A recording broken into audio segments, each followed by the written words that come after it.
Good morning, everybody. I'm Daniel Shah from the One Planet Abingdon Climate Emergency Centre. And it's with great pleasure that we have Catherine McNeill to talk to us today about eating for health in a climate crisis and avoiding nutrient gaps in a plant-rich diet. And from the speaking for and about the Climate Emergency Centre, I just want to emphasise the importance of this subject because, as people will know, that our One Planet living principles include health and happiness, equity and local economy, culture and community, land use and nature, sustainable water, local and sustainable food, travel and transport, materials and products, zero waste and zero carbon energy. And by my calculation, 7 of those matters, those principles, involve climate, food. So it's with great pleasure that we have Catherine to explain to us how those relationships work. So over to you, Catherine. Hello, thank you for inviting me. As you said, we're looking at eating for health as well as for sustainable planet. So looking at diets that are sustainable for health, keeping people healthy in long term, as well as helping to keep the planet healthy long term. So I'm a registered nutritionist. And as you can see, from my memberships, my background is very much from a health promotion and lifestyle medicine perspective. So I'm fascinated by the crossover there is between healthy behaviours for people and quite how much that overlaps with behaviours that are also healthy for the planet. There's a huge amount of crossover, and I think that that needs to be made clearer to people. Being good to the planet often equals being good to yourself. So today we'll have a look at what the BDA in particular, the British Dietetics Association, who are the governing body for dietitians in the UK, have set out as a sustainable and a healthy diet. We'll have a little look at where the UK is now in terms of the general population's intake of food and what that means to their health. And we'll also have a look at where gaps might appear in nutrient intake if people decide to start reducing the amount of animal-based products that they eat as a general rule in their eating pattern. So this is a definition from the Food and Agriculture Organization of the United Nations, defining what a sustainable diet is. And you can see that as well as it being sustainable in terms of biodiversity and ecosystems, they're very concerned that globally, the diets for the global population should be nutritionally adequate, safe and healthy. And that means changing diets in different geographical locations in different ways to other geographical locations. There are some areas of the world that really do need to increase their intake of animal-based products, whilst there are other areas of the world, and the UK included, often with too much energy being consumed of the wrong sort by people, leading to different health, problematic health outcomes. So what is the average UK diet? I find it a little bit depressing. The numbers in the press recently have highlighted that 55% of calories taken in from the UK are from UPF, ultra-processed foods, otherwise known as junk food, so foods high in fat, salt and sugar. And why that matters is that those calories, that kind of food, often displaces foods that contain good amounts of nutrients, and the outcomes of that at the moment show that we've got a lot of people who are deficient in some quite crucial nutrients, vitamin D, iron, B12. So some assessments have found that there are age groups in the UK where there is significant gaps in nutrients. The intake is low enough to lead to nutritional deficiencies. The recent NDNS, the National Diet and Nutritional Survey, is a regular survey. The recent data from that shows that 89% of women of childbearing age have got folate levels low enough to put them at increased risk of neural tube defects. And you can see the vitamin D and the B9, the folate, they're from both animal and plant foods. So it's a generally poor intake of low nutrient foods that seems to be going on in the UK at the moment. Malnutrition is estimated to be it's estimated that around 29% of adults going into hospital are at risk of malnutrition. So this is an issue for all ages and a fairly wide geographic spread in the UK. This does have an economic outcome as well. In Switzerland, it was estimated that the symptomatic iron deficiency actually costs the Swiss economy between 20 and 30 million francs a year because of time taken off work. And as for 5 a day, I think we all know we should be eating 5 fruits and vegetables a day. I like the phrase "eat the rainbow." So trying to get lots of different coloured fruits and vegetables on your plates over the day. Around 4 portions are being consumed a day by adults and only 3 by children each day in the UK. There's quite a lot of work that needs to go on to improve the baseline diet of most people here. We see what we can do about that. So you may recognise this. This is the recommended guideline for how to plan your plate in terms of kinds of food. And you can see that it encourages a range of foods, lots of colours of vegetables, varieties of starchy carbohydrates, and different sources of protein, both plant and animal proteins. And what I think is quite promising is that the Carbon Trust actually estimated that if everybody followed this basic Eat Well guide, then the UK would be lowering our environmental food footprint by 32%, which is a significant amount. And of course, the environmental footprint is more than just carbon emissions. As Daniel mentioned, we've got water use and land use. Different farming methods have different impacts on these. We need to try and promote and support the food and farming systems that are more sustainable. But we all need to eat, and we all need to take in food that provides us with the energy and the nutrients that we need to thrive. And this can seem daunting because the food systems are issues that we, the consumer, can only change in small ways. But let's have a look at some of the steps that we can take as individuals. This is the multiple point plan that the BDA have put together. They call it the One Blue Dot plan. And they're suggesting, first of all, changes in the intake of red and processed meat. If we eat it, we shouldn't be having more than 70 grams per person per day. The reason that they haven't reduced that completely is because once you start taking in less than 70 grams a day, then the risk of anemia actually goes up. So there's that offsetting that sustainability for the planet and maintaining health.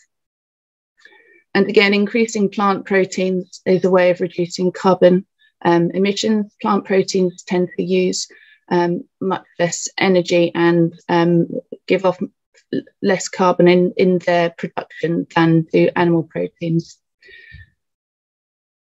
And as a nation, we don't eat many pulses. It's something that we could easily increase, and that would help increase some of the B vitamins and minerals that are lacking in some people's diets. And the pulses are high in protein, so that would replace some of the animal protein that we might be reducing. And also our gut microbiome, which are the good bugs that live in our large intestine, which has been making headlines for the last couple of years. That if they feed off the fibre that we eat, and our plant proteins, the beans and the legumes and pulses, are hugely valuable in terms of fibre intake, and it does pay to keep our gut microbiome happy. One estimate is that we should be eating around about 30 different kinds of plants each week. So maybe you can make a list and see where you're up to. Fish is very much on a nutritionist and a dietitian's list of things that we would like people to consume.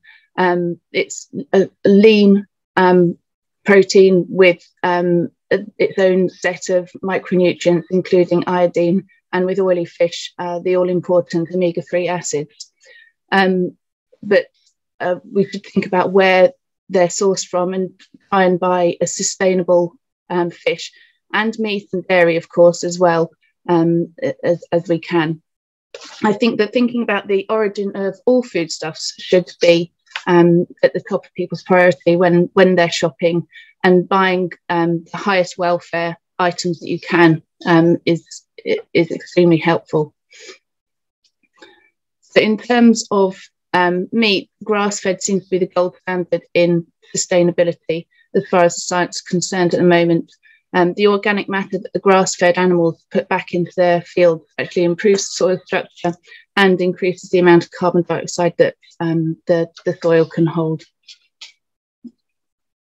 And dairy, going downwards, is a hugely valuable source of protein and calcium, amongst other nutrients. But I think that all dairy is not created equal. If you take a sweetened dairy dessert that's been made with milk from overseas, it's been through extensive processing and refrigerated transportation, and a proportion of the final weight includes sugar and water and other additives. That compared to a pot of plain yogurt made with local milk that's been pasteurized but is otherwise minimally processed and transported, the latter has got a far lower environmental footprint and a higher nutritional value. So again, you're improving both trade-offs, if you like, by choosing that less processed option. And as the BDA also note that if you decide to use non-dairy alternatives, please do check that you're using fortified varieties. Organic versions, for example, aren't allowed to contain calcium as an additive. So please do check the ingredients and read the small print carefully. And the more you use plant alternatives, the more important it is you to check that they are fortified, not just with calcium, but B12, iodine, B2, riboflavin, and also iron. All of those things are available in dairy. So if you're replacing that dairy, it's very important to check that the alternative is a replacement rather than just a substitute. And whole grains aren't just better for you because of the fibre and minerals that they retain over their refined cousins. They have lower processing costs and they're more filling, so they can actually help reduce the amount of other higher carbon emission foods that you need to eat in one meal. Eating seasonally, I think, speaks for itself. And if you're a keen cook, then perhaps preserving seasonal produce should be added in here. High fat, sugar and salt foods tend to be of the ultra processed variety or junk food.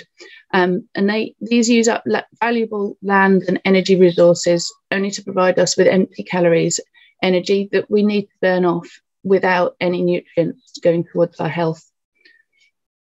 And as a rule, we don't really need to buy and transport heavy liquids, often in plastic bottles.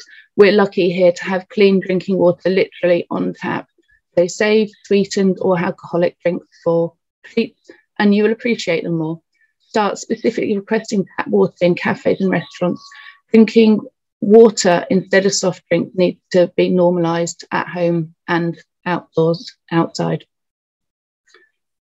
And reducing food waste. We'll talk some more about this later, but if you keep frozen and tinned options in stock, then you won't be tempted to overbuy fresh fruits and vegetables.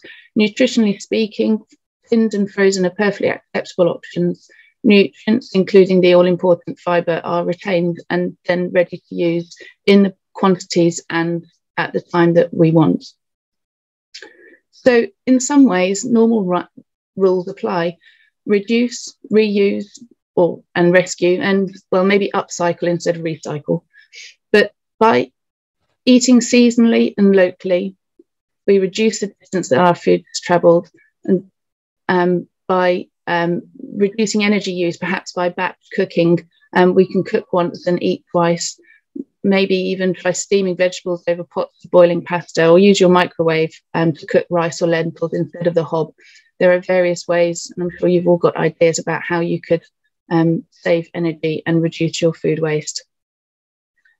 You may have heard of community fridges and community larders. They're ways of rescuing food, if you like, rescuing surplus food that would otherwise be thrown away by manufacturers and supermarkets. And of course, it saves your pocket as well. Abingdon Community Fridge is based near the White Horse Leisure Centre, and it's open to all. Their dedicated staff collect food that's reached the end of its official shelf life, but is still fresh enough to use within a couple of days. And it's redistributed to the local population 3 times a week. And that's open to all. And it's an extremely good way of saving food that would otherwise be put on the scrap heap. The community larder is slightly different. It's a subscription scheme, and for a very small amount, I think it's £3.50 a week, you can choose from a wide selection of ambient foods and also fresh foods each week. And these are surplus food items that were prepared for supermarket use, but they've suddenly become not needed. It's an oversupply, and that rescues that food from being put on the scrap heap as well. The Abingdon Community Larder is based at Trinity Church, and it's on Friday afternoons, I think 2 till 4. But media messaging at the moment is that we should be going further. As well as reducing our food waste, we should be reducing our carbon emissions by switching to plant-based diets.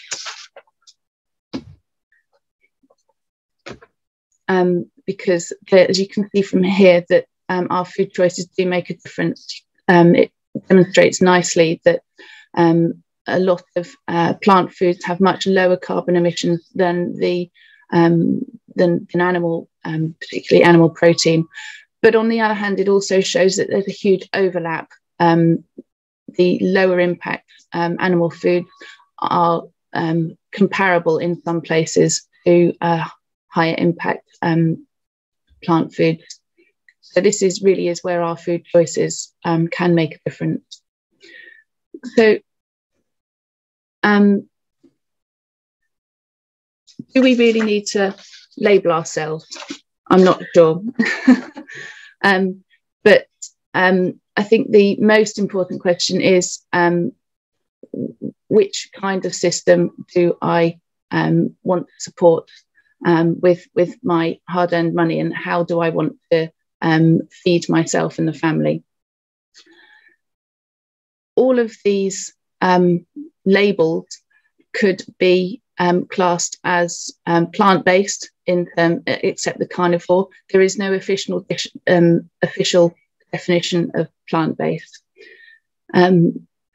But what we do need to be aware of is that the more narrow we make our food choices, the more careful and concerned we need to be about missing out on crucial nutrients. The Mediterranean diet is perhaps the best known and best studied diet in terms of health recommendations, and it's known for its use of olive oil and a variety of vegetables and salads, and also the inclusion of fish. But it doesn't actually exclude red meat and poultry or dairy, or infamously alcohol. But by including plenty of vegetables and pulses and fish, it's a lower red meat kind of diet than some people have at the moment. But what else could make it healthy? And what is it about the Mediterranean lifestyle that could also help support the health-giving properties of the diet? Perhaps plenty of sunshine, vitamin D is good for lowering blood pressure. Socialising and sharing of meals, sharing food, it's good for mental health and happiness, and also lowering blood pressure. Occasional siestas, enough sleep is something that increasingly few of us manage in the UK and in the West. And physical activity, is something that is decreasing in the UK. And of course, alcohol in moderation with food. So no binge drinking and no alcohol pops or sweet mixes. But this is a very simplified and perhaps oversimplified image of how plants and foods differ in their nutrient profiles. You can see that the macronutrients, so the energy-giving parts of foods, are very different from plant and animal sources. And also the variety of micronutrients varies between the plant and animal sources. There are some interesting crossover type nutrients. So beta carotene found in orangey red plants, so carrots and in particular, but that's actually converted into vitamin A in the body. And the same goes for alpha-linolenic acid. That's an omega-3 acid found in linseeds and walnuts, particularly, and that's converted into DHA and EPA, which are the omega-3 acid found in fatty fish. So whilst we need to eat more of the plant version so that the conversion process can take place, and the efficiency of the conversion process varies from person to person, they're interesting examples of where different nutrients can come from different sources. And also, and you can see it's not a black and white kind of diagram. So for example, chicken breast, you could argue is high protein, but it's quite low fat. There's a crossover there, and avocados are the exception to the rule in plants, in that they are relatively high fat. So, but this is a rough idea of how the nutrients vary. And I sometimes see posters telling us that green vegetables are good sources of iron, but I think it's important that we realise that they are good sources in the plant world of non-heme plant iron, which is actually harder for our system to absorb than the heme iron from animals. And broccoli is an amazing vegetable. It provides huge amounts of B9, of folic acid, which we've just heard is lacking in a lot of people's diets. 100 grams of broccoli will give around a third of the recommended amount of folic acid. But I wouldn't want to rely on it for my iron intake. So 80 grams is what's considered a standard amount of broccoli. And that gives us 0.9 milligrams of iron. The recommended intake for a woman in the UK is 14 milligrams. It's slightly less for men.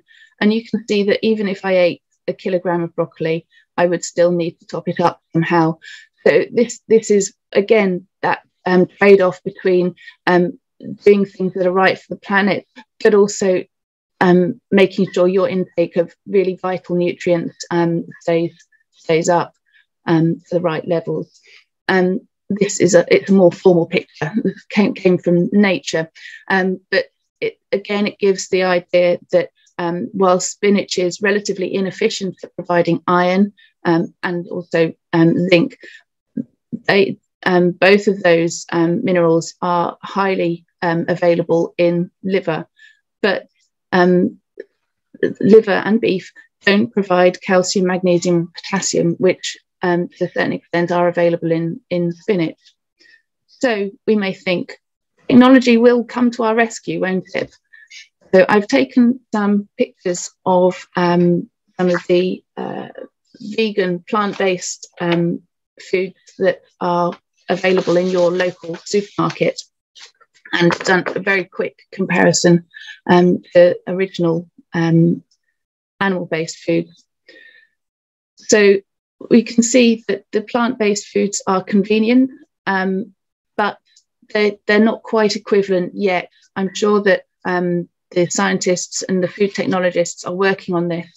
But if you want to use the plant-based alternatives, please do check that the levels of fortification. You can see the Violife has got B12 in it, but there is no calcium, whilst there is in the applewood version. And whilst you might have a baked potato and some grated cheese on, and that's a relatively balanced meal, using the dairy cheese, which has got 25 grams of, a quarter of it is protein, you're not going to get that same amount of protein from the vegan cheeses. They may taste like cheddar, but they're giving you calories, but they're not giving you the protein and the other nutrients that you would get from the dairy, which, as well as B12 and calcium, contains B2 and vitamin A as well. And similar with the meat ball situation, so the levels of protein are lower, which may or may not be a problem. Levels of fat are surprisingly similar to the beef meatballs, but neither of the plant-based meatballs are fortified in any way, shape or form. So they're not going to provide you with any of the iron or the B12 that you might get from eating beef. So, but I mean, you could make these better. So instead of serving the vegan meatballs with pasta, you could consider serving them with pulses or lentils, and that would improve the protein content and mitigate slightly the lack of minerals. But again, you're not going to get the same. You're not going to get any B12 if you serve them with pulses and beans. You might get a little bit of iron, but as we saw before, it's plant iron rather than heme iron, so it's not equivalent. So how do we make sure, if we want to reduce the amount of animal food in our diet, how do we make sure that we don't go short of nutrients? So I thought we might have a little look at some of the nutrients that may be at risk if people start removing animal foods wholesale from their diet. So you may have heard of complete proteins and complementary proteins, but just as a quick overview, complete proteins are described as complete because they contain all of the amino acids, the building blocks of proteins, in the right quantities and proportions for us to use as they come. Some of the 22 amino acids that we need are considered essential because we can't manufacture or convert them from the other amino acids. And those essential amino acids actually change with age. So children are considered to have more essential amino acids because their needs for protein are higher due to growth and muscle deposition and bone deposition that's going on while they're growing. And that goes for adolescents as well. And what is complementary protein? Well, whilst plants contain all 22 amino acids, they're not necessarily in sufficient quantities or the correct proportion for us to be able to make use of.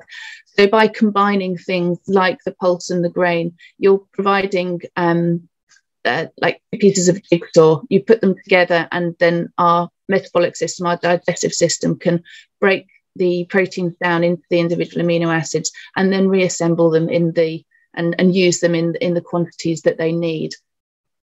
And it's recommended that we try and provide complementary proteins together so that the body can use them together. And individual amino acids are something that's not stored. So you need to provide the right quantities of protein in the right forms over 24 hours because the body can't store those amino acids for later use. If you think about traditional foods of dal and lentil or rice and beans, they're traditional combinations and they work as complete proteins. And how much do we need? It depends on a person's size and life stage.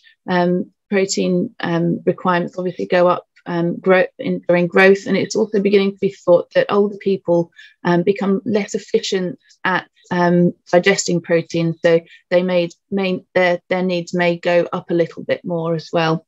But very, very roughly, we need around 50 to 60 grams of protein a day as an adult, and that's not meat, that's protein. So around 200 to 250 grams of meat or complete protein a day, and that's because there's less protein in plant sources. That equates to about 300 to 400 grams of beans or lentils, plus the complementary grains to top it up into a fully formed proteins.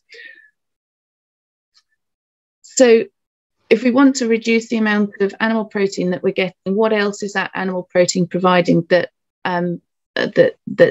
plant proteins might not? Because the different proteins come wrapped up in a different food matrix.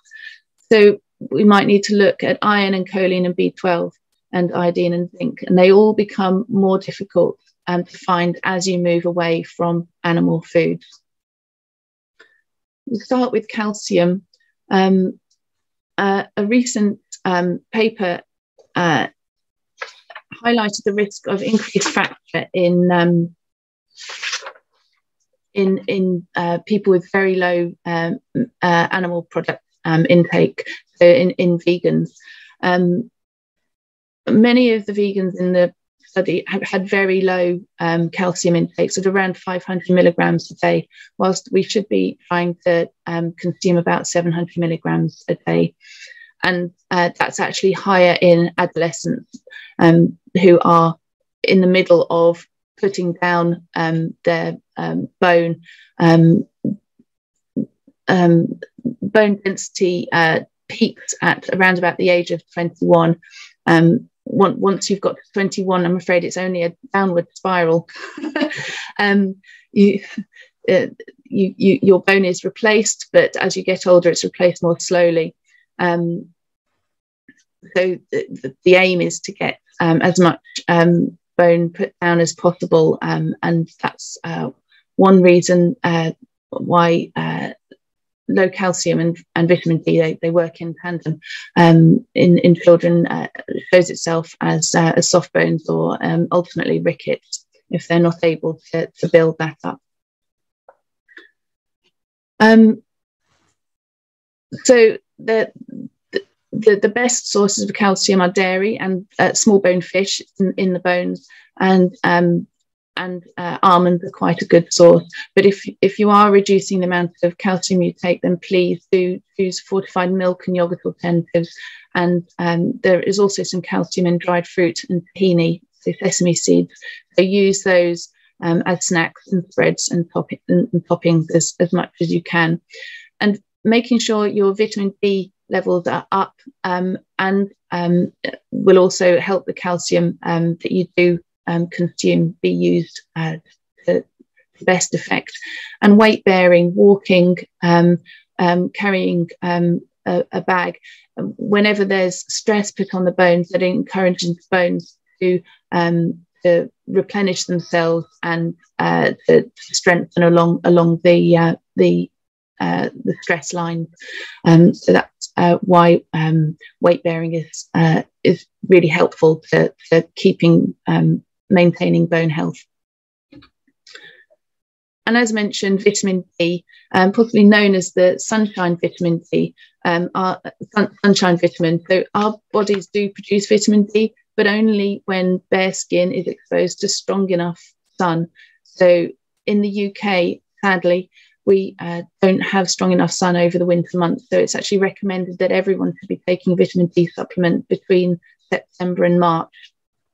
And then between April and beginning of September, try and expose your arms and face between 11 and 3. Obviously not to get burnt, but just for 10 or 15 minutes, and that really helps top up your levels for vitamin D storage during the winter.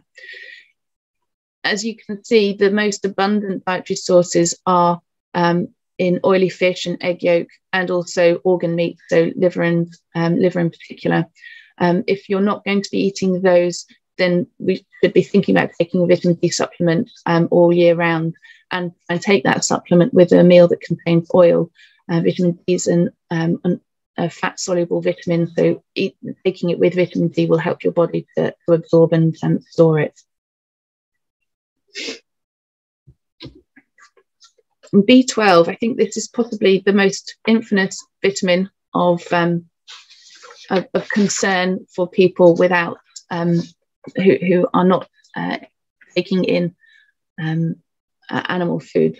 It's absolutely essential for neural health and development of fetuses and newborns. Mothers with low B12 stores have much higher risks of having babies with neural defects.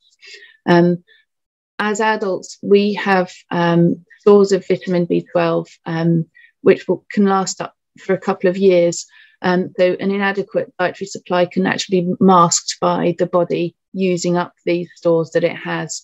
The only reliable non-animal source of vitamin B12 is manufactured yeast extracts and yeast flakes, or through fortified foods and drinks. So that might be plant drink alternatives to milk, but also breakfast cereals and things will contain vitamin B12. And if you decide that you are going to significantly reduce the amount of animal food that you take, then a supplement is generally recommended. It's not something you want to be deficient in. And absorption also decreases with age. So many people who reach the age of 60 or 65 decide or are recommended to take some B12 as well. As we mentioned before, there are two different sorts of iron, heme and non-heme, and it's widely known, I think, and understood that lack of iron can lead to iron deficiency anemia. If your iron intakes are low, then it's worth trying to make sure that you take vitamin C with a meal that is containing iron, because vitamin C does improve the absorption of it, and caffeine decreases absorption. So try to avoid anything that contains caffeine, which includes energy drinks and hot chocolates, around meals that have iron in. And again, dried fruit does have some iron in, so please use that as snacks rather than chocolate muffins. Start eating nuts and dried fruit as snacks, and of course fruit for dessert with your fortified plant-based yogurt. The American Nutrition Society has actually recommended that vegetarians consume more iron. They've got a higher recommendation for intake than omnivores, and that's to make up for the lower absorption rates that come with plant foods.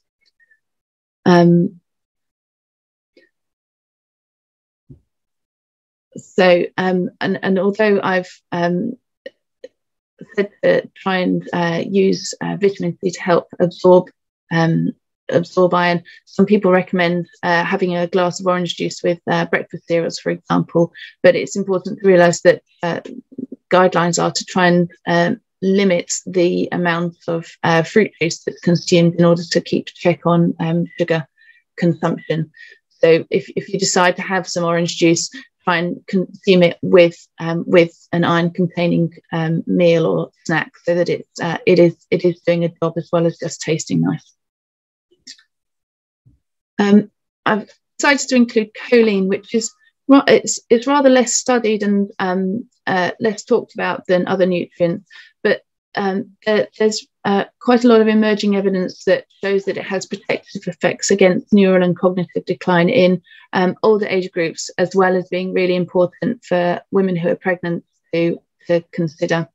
There are European guidelines for adequate intakes of around 400 milligrams a day, and in the United States, choline is included in some pregnant care type supplements for women, but the UK has yet set any recommendations. But it, as you can see, it's again involved with neural development and neural health. So some plant sources include the 4 listed there, but eggs and chicken are particularly rich sources. So just to give you an idea, 3 tablespoons, so we've said that an adequate intake is about 400 milligrams a day. 3 tablespoons of kidney beans will provide about 30 milligrams, and 1 large egg will provide 147 milligrams, roughly. So that's the difference in provision between animal and plant sources.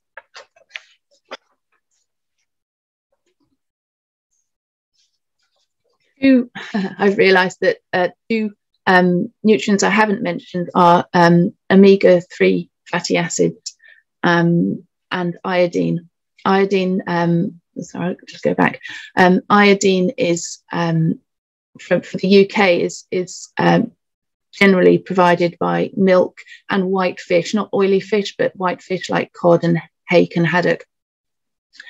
And from milk through the way that it's produced. So if those food sources are being removed from diets, then it's important to look for plant milk alternatives that do have iodine in. A lot of them do, but some of them don't. Again, it's really worth reading the ingredients list on the back. And for omega-3 fatty acids, as I mentioned before, you can get them from plant sources. So walnuts and linseeds and pumpkin seeds are good plant sources. So do include those as toppings, snacks in your general diet. So positive and healthy actions that can be taken by everybody. Whether or not you reduce your meat intake is a very personal choice. I think it depends on how much you currently eat, whether there is space for you to reduce your meat and animal products any further. But when we do choose to eat meat, it's important, I think, to choose the more sustainable meat and animal products as we can. It supports farmers that are doing the right thing, and it supports our health to a certain extent, providing valuable nutrients as well as energy and protein. So check fish and other products are from certified and sustainable sources, and buying high welfare products where possible. When it comes to vegetables, trying to choose local and organic. Local to reduce transport costs, and organic to lighten the load on the environment, and reduce waste wherever possible. And food waste didn't exist 2 or 3 generations ago. If we ate more of what we bought rather than throwing it out, we'd save money and the environment at the same time. And I think interesting phrases are trying to eat root to tip and nose to tail. So root to tip, you can, for example, include the tops of carrots in salads. It means that you're not throwing them away and you're getting valuable minerals in there. And trying to use all parts of vegetables. And in the same way, nose to tail approach to eating animals means that if you're eating lesser known cuts of meat and possibly liver and kidneys, which have gone very much out of fashion, they are hugely valuable in terms of getting a dose of micronutrients that might not be highly available in other parts of your diet. I think this is a really interesting depiction of where nutrients are found within a chicken. So you can see the highly sought after chicken breast here. It's a good source of protein and energy, but it's not a very good source of some of the nutrients that might be reduced in a low meat intake diet. However, if you're looking for a boost of some of those vitamins that we've been talking about, the liver particularly depicted here is a really good source of vitamin A and B12 and iron, and also folate, interestingly, which is more associated with green vegetables. But so being savvy about what kind of animal products you eat can make a big difference to your nutrient intake. And last but by no means least, some of the other things that are both good for the planet and for our health. So dimming or reducing lighting and turning off devices in the evening, it promotes longer and healthier sleep. Don't overheat your house. Clearly don't get cold, but try to wear layers so that you don't have to heat to the same to high levels. Hot, dry, heated air irritates the delicate respiratory linings that we all know now are so important. They're mucus linings. It's one of our first lines of immune defense. Move more outside. Try and reduce car use. Use local shops. As well as supporting the local economy and getting that all-important physical activity. You get to say hello to people. If that doesn't improve your mental health, then you smiling at somebody might help theirs. Cook locally, seasonally, cook from scratch and eat together. It reduces the intake of processed foods. It tends to have better nutritional profiles. Socializing is good for us. We are social animals as human beings, even if some of us don't feel like it some of the time. Grow some of your own, even if it's just a small amount. It means that you don't have to, herbs in a window box. It means that you don't have to buy those herbs from the supermarket. They haven't been transported in, and it increases the pleasure of your eating by adding flavors. And last but not least, encourage others to do the same. It's only by look for taking these measures that a big difference is going to be made. So thank you very much. And if there are any questions, then please do so. Catherine, as chair, I use my prerogative to say thank you very much. My pleasure. That is an extraordinary resource. That is all recorded, and we will have that available on our website. Too much to take in and digest, if I may say that, as it's live, but as a recording, it's quite an extraordinary resource, and I hope it's the first of many that we'll have on other subjects. But can I say that the estimates of carbon emissions that this country uses, the terrestrial ones for the UK, is 13%. But if you go to the World Health Organization, they say it's 40%. And if you go to the United Nations Commission on Trade and Development, they say 50%, because we're responsible for land use changes around the world. Absolutely. This seems to me to be the most important subject that we will touch on. And I think as a resource in Abingdon, the centre has this extraordinary challenge, because I think for all the other subjects, there's lots of, well, what should we do? I think in this case, as you demonstrated, we know what we should be doing, and it's the most difficult thing for us to do it. So with the other issues, we don't even know what to do, but with this one, we know and we can't. We don't seem to be able to do it. So that's a fantastic resource to show, to underline what we should be doing. And I think we should need to learn and concentrate on how do we do it, using your knowledge and expertise and our communication skills and the actual existence of the Climate Emergency Centre to enable the people of Abingdon to do what this difficult issue of behavioural change. So thank you very much. I don't know, I've only got you on my screen.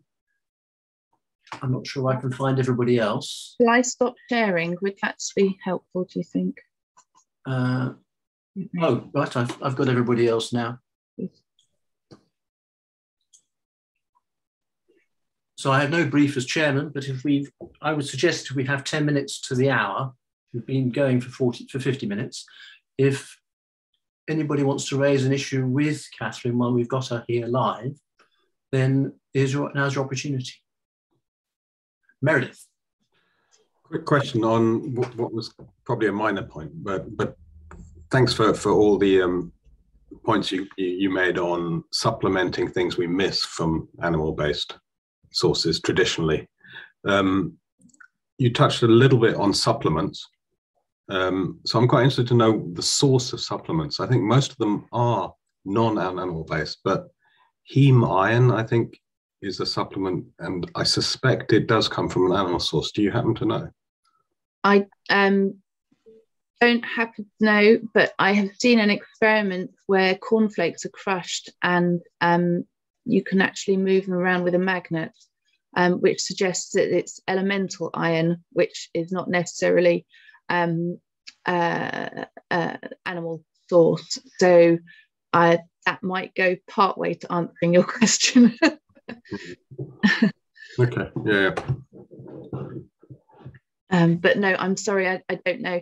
But it's true. There are a vast range of supplements, and certainly there are different forms of vitamin D available, I know, as supplements. So D3 is the animal source that is, we think, better absorbed, and D2 is the plant-based version, and both are available.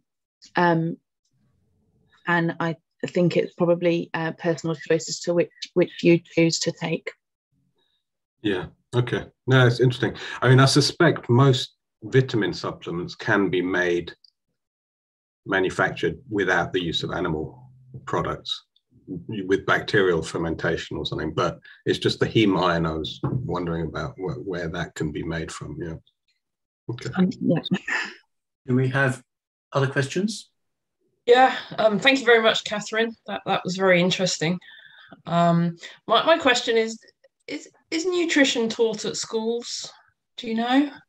Because it sounds like it's a pretty important topic, especially these days.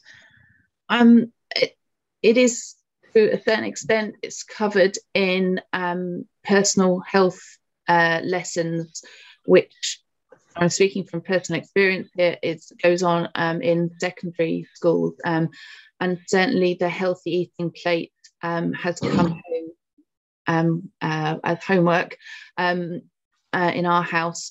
So it is on some syllabi. I'm not sure whether it's on all, but it is important, and I think one of the things, as well as nutrition, that and it's not necessarily taught, are cooking skills. And I think that's the two go hand in hand. But you can teach as much nutrition as you want, but if you haven't got the skills to prepare your own food, then it makes eating fresh local food much more difficult. It means that you're much more reliant on what food manufacturers want to sell you. Yeah. And it really dates me, but I had home economics lessons, and I don't think that's on many school lists now. There's been a progressive removal, I believe, of cooking and home economics style lessons from the curriculum, and it tends to be replaced with catering type courses. So food is covered, but it's from a very different angle. Yeah, I found it interesting what you were saying near the beginning. I think it was about how the sort of, some of the new vegan products aren't as fortified or as rich in nutrients as you might like. And I think it's obviously become very trendy these days to become vegetarian and vegan, which is great. I'm vegetarian and I approve of that. But like you say, if people are just sort of switching without really thinking to all these new vegan cheeses and milks and things, and not really thinking about it. It's quite dangerous in a way, isn't it? It is, because if you're sold a cheese and told it's a vegan cheese, then automatically use it as you would a standard cheese, but it's got entirely different nutrient profile to it. As I say, it's made essentially. Look, I've read the back of many of these packets, but a vegan cheese is essentially palm oil and coconut oil held together with emulsifiers and some flavouring. Which, first of all, it's not providing any protein, it's not providing micronutrients, but secondly is the palm oil and coconut oil that, as Daniel was saying, that's putting our burden on other parts of the world. And I think there's a big question. I mean, we're extremely lucky here to be living in a temperate climate with lots of grazing area that is not actually useful except for grazing animals. So should we be denying ourselves our native fats, if you like, when they are relatively freely and greenly available? Once you start looking at transport costs and change of land use overseas, I think the equation starts to change a little bit. The reason I would like to draw a close now is because I thought that was really powerful as a closing comment. But I do want to put in a plug after Sue said something. Hi, sorry. Thanks, Catherine, for that. I just wanted to ask if, people do want to choose a vegetarian or vegan lifestyle because of the planet, but also because of ethical reasons. Is it like, would it be covered by like a really good multivitamin, the deficiencies? Or is there anything? The Vegan Society do do their own multivitamin, but I actually noticed last time I looked at it that it doesn't include iron.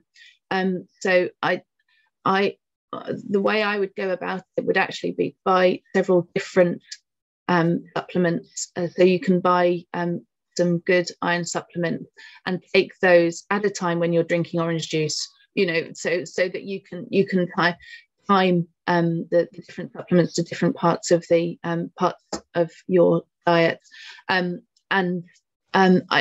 I suspect that it would be better to take individual supplements because they tend to be slightly higher in availability than a general multivitamin. A general multivitamin tends to be aimed at just supporting a standard diet rather than a lower specific nutrient diet. Okay. Yeah, I know the Vegan Society, they do vitamin B12. They do those goods, which seem like a good. Yeah, but I was really surprised when I looked at it. Their supplement didn't include iron at all, which really surprised me. Susie, did you want to say anything?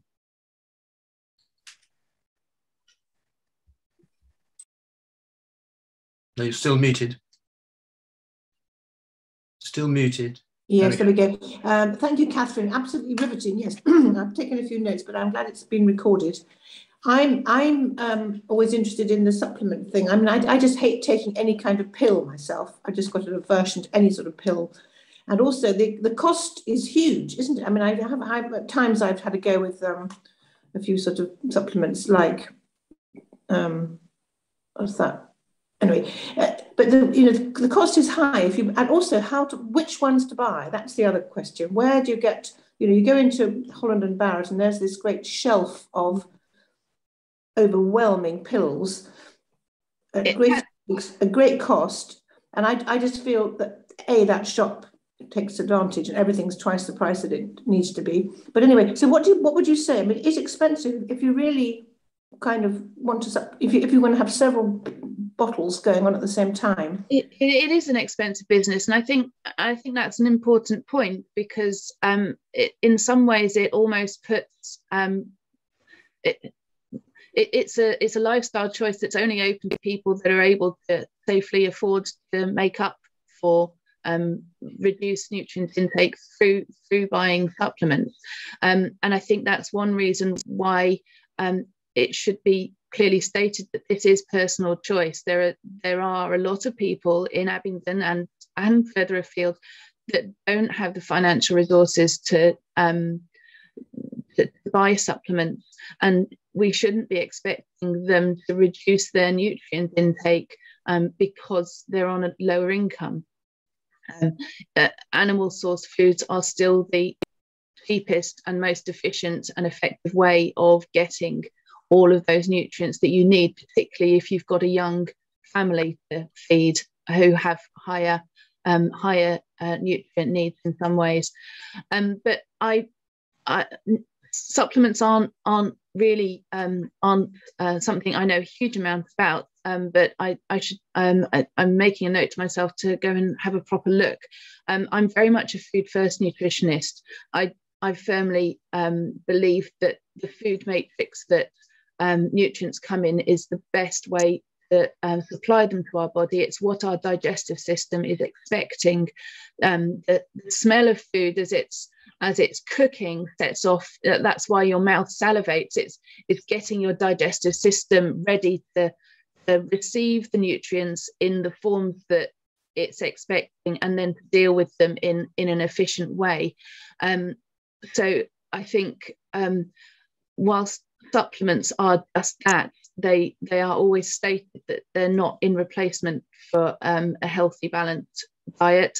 They are as a supplement to it. So I think some people decide that have B12 injections, they'll speak to their GP. That seems to be a very bioavailable way of getting B12 into your system. And I think I said on some of those slides that if you feel that you might be deficient in something, if you have got any symptoms of any sort, then do speak to your GP and get a blood test, because you don't want to be deficient in those nutrients.